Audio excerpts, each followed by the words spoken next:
Hello, all. Just a really quick but powerful tip when interacting with ChatGPT. So, this took about 2 hours of exhaustive work on a Saturday, but the results are very pleasing.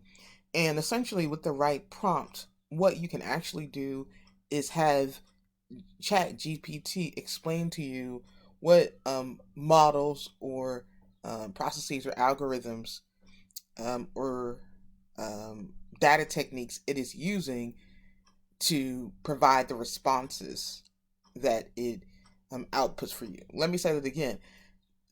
If you dig into the documentation, one of the things that you'll understand is that the greater your interaction with the model, the better it understands your specific needs. Okay, that's super duper powerful because there's a massive implication here. The implication is that there's leverage involved, like output. The greater that, like, say, um, O is numbered output, right? Essentially, the higher your O, the better your individual results. Let me say that again.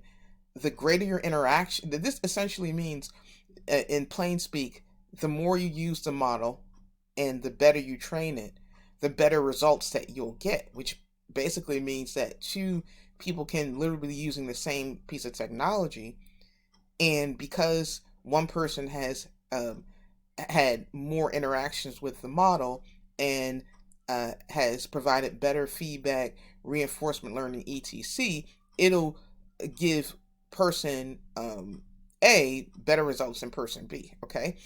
Another really great piece of insight is that you can develop your own feedback model. So, for instance, one of the things I do to train it in its interactions with me is that when it provides me with output, I have a scale from 1 to 10. 1 is I'm not pleased at all. I didn't get the results that I wanted or expected. 10 is I'm very pleased. And so when I'm getting back, these are for long responses, not simple responses, but when I'm getting back long responses, then I will give it a feedback score. All right. And so that feedback score can enable it to, in the future, provide better and better results. Similarly, when I'm given output that I'm not pleased with, I give it a lower feedback score. And so whenever it is confused, often is our communication with the model, not it, then I will go back and say, okay, you provided output with a feedback score of 3. And I'll give an example of the output that, let's say, has a low feedback score, and I'll give an example of the output that has a high feedback score, and then I'll say, okay, explain to me line by line where the disconnect was. In doing so, you will learn how to communicate with it better. This is just really simple.